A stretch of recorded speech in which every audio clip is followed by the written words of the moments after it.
हम तीनों रोए हैं फ़ोन पे ही तो सबसे पहले जब वो पहला क्वेश्चन आया ना कि मेरे को आईएएस बनना है, तब वेरी फर्स्ट थिंग उनके माइंड में आनी चाहिए क्यों बनना है। क्यों का रीज़न स्ट्रॉन्ग होगा, देन उससे पता चलेगा कि आपको एक्चुअली उस चीज़ में इंटरेस्ट है कि परफॉर्म भी किया था स्टेज पे पुराने एनुअल फंक्शंस में। तो वहाँ पे जब चीफ गेस्ट बन के आता है तो तब ऐसा लगता है कि हाँ यार कुछ अचीव किया है। यंग डैशिंग पर्सनालिटी हैं मेरे साथ हैं आईएएस राकेश ख्यालिया जो शेखावाटी से हैं। आज आप डीपीएस में आए हैं जहाँ से आपने पढ़ाई की है, जैसे स्कूल के। अभी मैं आपकी स्पीच सुन रहा था बस। लोग सच में ही है ना, मुझे लगता है कि मुझे आईएएस की तैयारी करनी है, लेकिन लोग अभी भी है ना कंसंट्रेशन नहीं दे पाते। कारण क्या होता है? बेसिकली उसका रीज़न ऐसा है कि पहले तो उनको सबसे पहले जब वो पहला क्वेश्चन आया ना कि मेरे को आईएएस बनना है, तब वेरी फर्स्ट थिंग उनके माइंड में आनी चाहिए क्यों बनना है। क्यों बनना है, अगर आपका क्यों का रीज़न स्ट्रॉन्ग होगा, देन उससे पता चलेगा कि आपको एक्चुअली उस चीज़ में इंटरेस्ट है कि नहीं।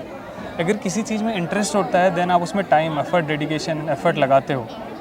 तो वो जो क्यों अगर आपको क्लैरिफाई करने में सब टाइम लगाना चाहिए इनिशियली कि मुझे इस रीज़न की वजह से बनना है। क्योंकि होता है कि कंसंट्रेशन लगाने के लिए आप एफर्ट लगाते हो, फिर थोड़े मोमेंट के बाद क्या होता है कि अप एंड डाउन मोमेंट आते हैं, कुछ डाउन मोमेंट आ गए, आप वहाँ से पढ़ाई छोड़ के निकल लेते हो। तो आप वो अगर क्यों आप जस्टिफाई कर पाओगे ना कि किस वजह से मैं आईएएस बनना हूँ, देन आप जब आपका लो फेज आएगा, जब कंसंट्रेट नहीं कर पाओगे, देन आप उस क्यों पे फोकस करोगे, यार किसके लिए मैं आईएएस बन रहा था। अब जब उस क्यों पे जाओगे, देन उसको अपने आप उसको मोटिवेट करेगा कंसंट्रेट करने के लिए, कंसंट्रेशन बढ़ाने के लिए, और मतलब उसे हेल्प करेगा इन जनरल। जब पहली बार जब आपको रिजल्ट पता लगा तो क्या रहा दिल में? क्योंकि जैसे ये कहते हैं ना कि एक खुशी सी आती है, उस इमोशन को मतलब आप बता नहीं सकते, लेकिन कैसा फील हुआ था? मेरे को अभी भी याद है, मैं जब रिजल्ट आया था तब मैं दिल्ली में पटेल नगर के आसपास मैंने फ्लैट किराए पे लेकर रहता था वहाँ पे। वहीं से तैयारियां मुखर्जी नगर इधर ही होती है। नहीं, इधर पटेल नगर शादीपुर वाले एरिया में लगभग। अच्छा, आप तो उल्टा आ गए। हाँ, इस साइड वाले में थे, क्योंकि इंग्लिश मीडियम की यूजुअली तैयारियां वहीं होती है। ओके। मुखर्जी नगर में एसएससी पे कंसंट्रेट होता है। तो जैसे ही मुझे रिजल्ट उस दिन सुबह से ही चल रहा था कि आज रिजल्ट आएगा, अभी रिजल्ट आएगा। तो उस टाइम पे क्या हुआ कि सबसे पहले सुबह से हम लेके बैठे थे कि चैनल पे कब अपडेट होगा। शाम को जब जाके रिजल्ट आया तो सबसे पहले मैंने मम्मी को फ़ोन किया, एंड लिटरली मैं रो रहा था उस टाइम पे। और तो सबसे पहले मम्मी के जैसे ही रोते सुना तो उनको लगा कि इस बार भी नहीं हुआ है। तो वो भी रोने लग गए। फिर फादर को पता चला, फादर भी थोड़ा हल्का फुल्का रोने लग गए, बट वो उनका पूछ तो लेते हैं क्या हुआ। तो वो मेरे को रोकने की कोशिश करे, तो मैं रुक नहीं पा रहा था। फिर उन्होंने पूछा क्या हुआ, वो इमोशंस बाहर आ रहे थे। And then very first thing जो मेरे मुंह से निकली ना कि पापा कलेक्टर बन गया। तो वो बेसिकली क्योंकि हम आईएएस को अटैच करते हैं कलेक्टर से, एंड देन वो वेरी फर्स्ट थिंग जो मेरे मुंह से निकली थी कि पापा मैं कलेक्टर बन गया। एंड उसके बाद हम तीनों रोए हैं फ़ोन पे ही। तो वो एक फर्स्ट एक्सपीरियंस, मतलब फर्स्ट टाइम जब रिजल्ट पता था, ये इमोशंस जस्ट वो बाहर निकले थे।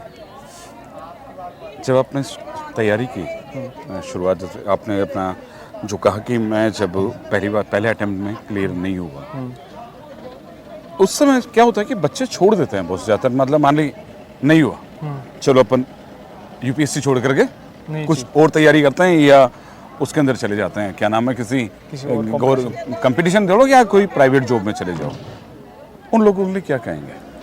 देखो, उन लोगों के लिए मेरा कहना है कि आप जब वेरी फर्स्ट डे आप अगर आईएएस की प्रिपरेशन या इन जनरल आप किसी भी प्रिपरेशन में घुसो, तो सबसे पहले आप अपना रीज़न क्लेरिफाई करो कि मैं क्यों इस सर्विस में घुस रहा हूँ। तो अगर आपका रीज़न अच्छा होगा जिस वजह से आप सर्विस में आ रहे होगे, देन आप वो अपने आप आपके अंदर पेशेंस भी ले आएगा। हो सकता है फर्स्ट अटैम्प्ट में ना हो, सेकंड अटैम्प्ट में ना हो, थर्ड अटैम्प्ट। मैंने यूपीएससी में बहुत से लोग देखे हैं जो सिक्स अटैम्प्ट में जाके सिलेक्शन होता है। 6th या 7th 8th 9th अटैम्प्ट भी मैंने देखे हैं जो सिलेक्शन होता है। बट वो इतने टाइम तक उन्होंने अपने आप को बांध के रखा है, वो पेशेंस रखा है। वो जो मैं पहले क्वेश्चन में आपको वाई का आंसर बता रहा था, क्यों उनको आईएएस की तैयारी करनी थी, वो उनका इतना स्ट्रॉन्ग है कि वो इतने टाइम उनके लो फेज आए फिर भी उनको स्ट्रॉन्ग रखा। तो हमेशा अपना रीज़न स्ट्रॉन्ग रखो और पेशेंस रखो, सबसे इम्पोर्टेंट ज़रूरी चीज़ है। क्योंकि आजकल कंपटीशन बहुत ज़्यादा है, इजीली कुछ भी नहीं मिलता है, तो एफर्ट तो मारने पड़ेंगे। और हो सकता है अगर आपका नहीं हुआ, दैट मीन्स आपसे आप ज़्यादा एफर्ट मारने वाले बहुत से निकल गए होंगे। तो आप नेक्स्ट टाइम पे और स्ट्रॉन्गर जंप करो और स्ट्रॉन्गर रखो अपने आप को, पेशेंस रखो, ताकि आप नेक्स्ट टाइम वाले में सक्सेसफुल हो पाओ। जिस स्कूल के अंदर कोई गेस्ट आता था, आप प्राइज़ लेने जाते थे, बिल्कुल। उसी स्कूल के अंदर as a guest, how do feel? नहीं, ये बहुत लिटरली बहुत अच्छा लगता है कि मैं मतलब बहुत से सारे इवेंट में एज ए गेस्ट गया था, बट जो सबसे अच्छी फीलिंग वहाँ आती है जहाँ पे मतलब यहीं से पहले मतलब एक तरह से स्कूलिंग यहीं से हुई, यहाँ से ही टीचर से देखा सीखा, और यहाँ पे ही बहुत सारे अवार्ड भी मतलब मैं बोलूँ लिया, परफॉर्म भी किया था स्टेज पे पुराने एनुअल फंक्शंस में। तो वहाँ पे जब चीफ गेस्ट बन के आता है तो तब ऐसा लगता है कि हाँ यार कुछ अचीव किया है, कुछ डेफिनेटली अचीव किया है, कि हम पोडियम के इस बार हमेशा बैठे रहते थे, आज पोडियम के उस बार चले गए। मतलब एक सेंस ऑफ अचीवमेंट वाली फीलिंग है। शेखावाटी के बच्चे अभी तैयारियां खूब कर रहे हैं सर, लेकिन फिर भी वो यूपीएससी के अंदर जो एक होना चाहिए ना कि ये हमारा हिस्सा, वो बहुत कम रहता है। नहीं, वो डेफिनेटली हमारा हिस्सा पहले कम था, अब धीरे धीरे बढ़ रहा है, क्योंकि हमारे शेखावाटी में क्या था पहले चीज़ों की यूपीएससी से रिलेटेड, यूपीएससी हो या राजस्थान एडमिनिस्ट्रेशन सर्विसेज हो और पीएससी से रिलेटेड जितनी भी ये सर्विसेज होती थी इनकी अवेयरनेस थोड़ी कम थी।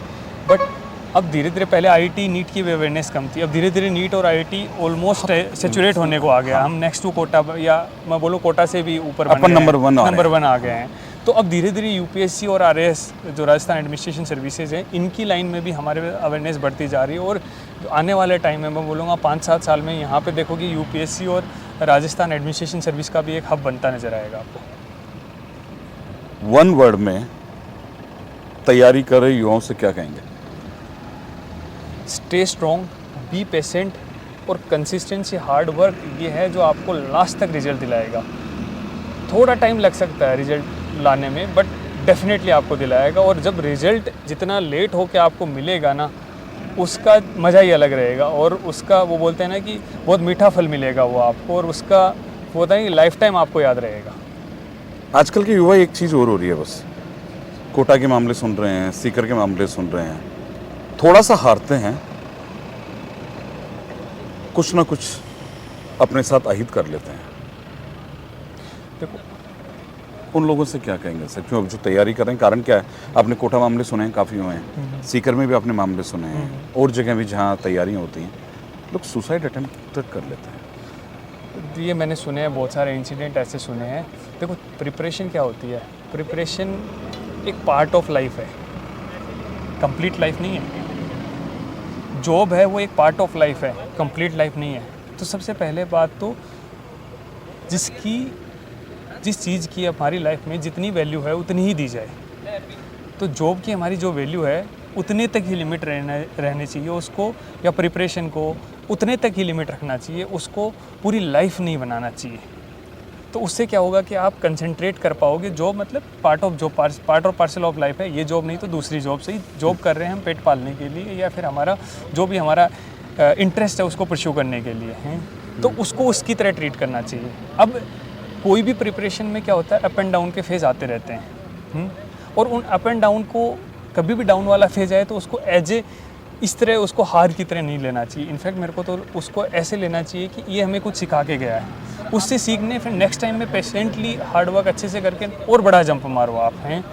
अगर फिर भी ना जंप मार पाओ तो उसको एंड ऑफ लाइफ नहीं समझना चाहिए, उसको समझना चाहिए कि हाँ यार ये मेरे लायक ही नहीं था, हो सकता है मैं किसी और चीज़ के लिए बना होगा हैं।